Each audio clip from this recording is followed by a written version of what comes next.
कहानी की शुरुआत होती है एक शांत से फार्म हाउस से जहां एडम नाम का एक आदमी रहता है। एडम एक बीकीपर है, यानी मधुमक्खियां पालने वाला आदमी जो हर दिन शहद निकालकर अपनी शांत सी जिंदगी जी रहा होता है। लेकिन यह उसकी असली पहचान नहीं थी। दरअसल एडम पहले बीहाइव ग्रुप नाम की एक बेहद खुफिया स्पेशल फोर्स यूनिट का हिस्सा हुआ करता था। यह संगठन अमेरिकी सरकार के लिए ऐसे खतरनाक और संवेदनशील मामलों पर काम करता था जिनके बारे में आम सरकारी विभागों तक को कोई खबर नहीं होती थी। यह एक तरह से देश की रक्षा करने वाला एक गुप्त और स्वतंत्र संगठन था जिसके सदस्य खुद ही फैसला लेकर सजा देने का अधिकार रखते थे। लेकिन एडम ने एक दिन यह सब छोड़ दिया और एक आम इंसान की तरह जीना शुरू कर दिया। उसने मिस पार्कर नाम की एक बूढ़ी और बेहद नेकदिल औरत का गैरेज किराए पर लिया हुआ था और वहीं अपनी मधुमक्खियों के साथ शहद बनाने का काम कर रहा था। मिस पार्कर एक रिटायर्ड स्कूल टीचर थी जो अकेली रहती थी और अपने खाली समय में एक चैरिटी संस्था के लिए काम करती थी जो गरीब और जरूरतमंद महिलाओं और बच्चों की मदद किया करती थी। वह सालों से चुपचाप पैसे जोड़कर उस चैरिटी में दान करती आई थी ताकि कुछ बच्चों की जिंदगी थोड़ी आसान हो सके। वह एडम को अपना बेटा जैसा मानती थी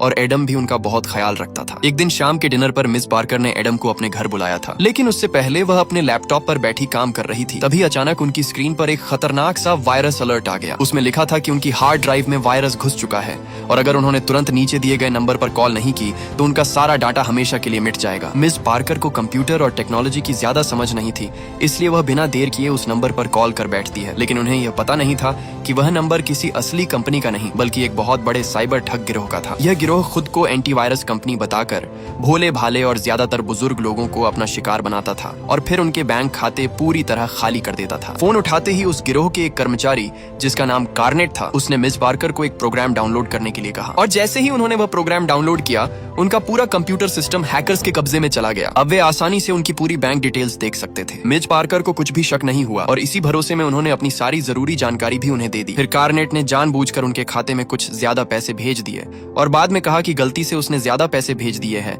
इसलिए वह बाकी रकम वापस कर दें। मिस पार्कर ने बिना कुछ सोचे समझे अपना पासवर्ड डाला और पैसे वापस भेज दिए। लेकिन जैसे ही उन्होंने यह किया उनका पूरा बैंक अकाउंट चंद सेकंडों में खाली हो गया। करीब 7 करोड़ रुपए, जिसमें उनकी जिंदगी भर की जमा पूंजी के साथ साथ चैरिटी का सारा पैसा भी शामिल था, जो एक झटके में गायब हो चुके थे। यह जानकर मिस पार्कर के पैरों तले जमीन खिसक गई, क्योंकि अब वह उन मासूम बच्चों को कुछ भी मुंह दिखाने लायक नहीं रही थी जिनके लिए उन्होंने सालों मेहनत करके पैसे जोड़े थे। उधर कार्नेट की पूरी टीम जश्न मनाने लगती है क्योंकि उन्होंने आसानी से एक और मोटा शिकार फंसा लिया था, पर उन्हें इस बात की रत्ती भर भी परवाह नहीं थी कि उनके इस एक फोन कॉल ने किसी की पूरी दुनिया उजाड़ दी। उधर एडम शहद का एक जार लेकर खुशी खुशी मिस पार्कर के घर डिनर के लिए जाता है, लेकिन घर में घुसते ही उसे माहौल कुछ अजीब और भारी सा लगता है। वह सावधानी से रसोई से एक चाकू उठाता है और धीरे धीरे लिविंग रूम की तरफ बढ़ता है, लेकिन वहां पहुंचते ही उसके होश उड़ जाते हैं क्योंकि मिस पार्कर वहीं अपनी कुर्सी पर बेजान पड़ी होती है और उनके पास एक बंदूक भी रखी होती है। ठीक उसी पल वहां वेरोना नाम की एक FBI एजेंट आ पहुंचती है और एडम पर सीधा बंदूक तान देती है। दरअसल वेरोना कोई और नहीं बल्कि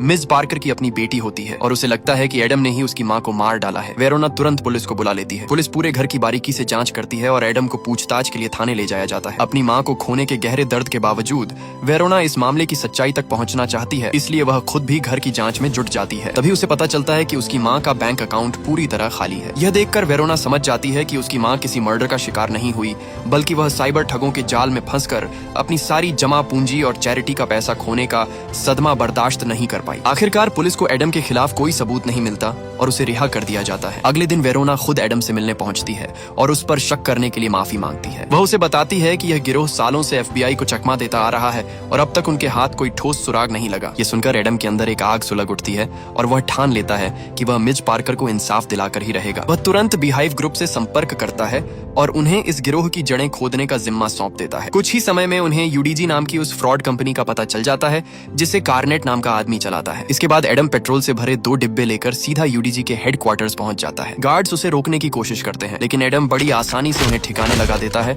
और सीधा कंट्रोल रूम तक पहुंच जाता है। पूरा हॉल उन्हीं कर्मचारियों से भरा होता है जो हर रोज मासूम बुजुर्गों को फोन करके ठगा करते थे। वहां वह सबको सख्त चेतावनी देता है कि आज के बाद कोई भी बेगुनाह इंसान इस तरह नहीं लूटा जाएगा, लेकिन शुरुआत में वहां बैठे लोग उसकी बात को मजाक समझकर हंसने लगते हैं। ये देखकर एडम बिना कुछ कहे पास रखे एक कंप्यूटर और सामान को तोड़ फोड़ देता है, जिससे वहां सन्नाटा छा जाता है और सब उसकी बात मानने को मजबूर हो जाते हैं। इसके बाद वह सभी कंप्यूटरों पर पेट्रोल छिड़कना शुरू कर देता है। तभी कार्नेट अपने गुंडों के साथ वहां आ धमकता है, लेकिन एडम के सामने वे सब कुछ ही पलों में ढेर हो जाते हैं। इसके बाद एडम वहां एक बम लगाकर कार्नेट से कहता है कि अगर उसकी जान प्यारी है तो वह फौरन वहां से निकल जाए, और कुछ ही पलों में पूरा ऑफिस एक जोरदार धमाके में राख बन जाता है। यह खबर सुनते ही कार्नेट का बॉस डैनफोर्थ गुस्से से तिलमिला उठता है और वह कार्नेट को कुछ गुंडे इकट्ठा करके एडम का काम तमाम करने का आदेश दे देता है। उधर वेरोना को भी यूडीजी हेडक्वार्टर्स में हुए धमाके की खबर मिल जाती है, जिसे सुनकर उसे एक अजीब सी राहत महसूस होती है। मानो कहीं न कहीं उसके मन को यह लगने लगता है कि उसकी माँ के साथ हुई नाइंसाफी का कोई हिसाब लिया जा रहा है। अगले दिन जब एडम अपने फार्म पर काम कर रहा होता है,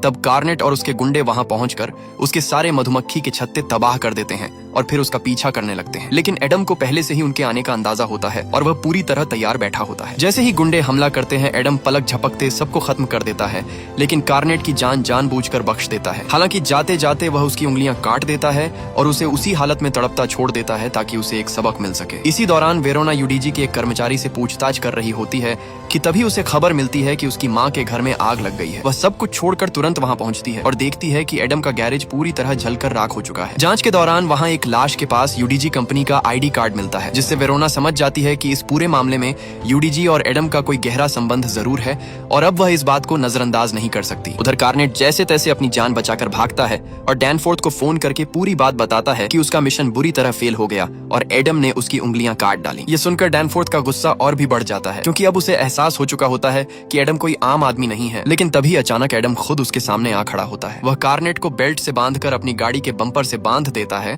और गाड़ी दौड़ा देता है, जिससे कुछ देर बाद कार्नेट सीधा नदी में जा गिरता है और वहीं उसकी कहानी खत्म हो जाती है। जाते जाते एडम फोन पर डैनफोर्थ से कहता है कि वह तैयार रहे, क्योंकि बहुत जल्द हिसाब बराबर करने वह खुद उसके पास आने वाला है। दूसरी तरफ वेरोना और उसका साथी मैट सरकारी डेटाबेस में एडम की असली पहचान खोजने की कोशिश करते हैं, लेकिन घंटों मेहनत के बाद भी उन्हें कुछ नहीं मिलता, जैसे एडम नाम का कोई इंसान कागजों पर मौजूद ही ना हो। तभी वेरोना को एहसास होता है कि एडम शायद किसी ऐसे खुफिया संगठन का हिस्सा रह चुका है जिसके बारे में खुद FBI को भी कोई जानकारी नहीं है, और अब यह मामला उसकी सोच से कहीं ज्यादा बड़ा निकलने वाला होता है। उधर डैनफोर्थ वैलेस नाम के एक पूर्व CIA एजेंट से मिलता है, जो असल में डैनफोर्थ की माँ यानी अमेरिका की नई राष्ट्रपति जेसिका की तरफ से उसकी सुरक्षा संभालता है। जैसे ही वैलेस को पता चलता है कि एडम नाम का कोई आदमी डैनफोर्थ के पीछे पड़ा है, तो वह तुरंत हरकत में आ जाता है। वह CIA डायरेक्टर जेनेट से संपर्क करता है और उसे पता चलता है कि एडम बीकीपर्स ग्रुप का एक रिटायर्ड लेकिन बेहद खतरनाक सदस्य है। ये सुनते ही वैलेस उसे खत्म करने का आदेश दे देता है, क्योंकि वह जानता है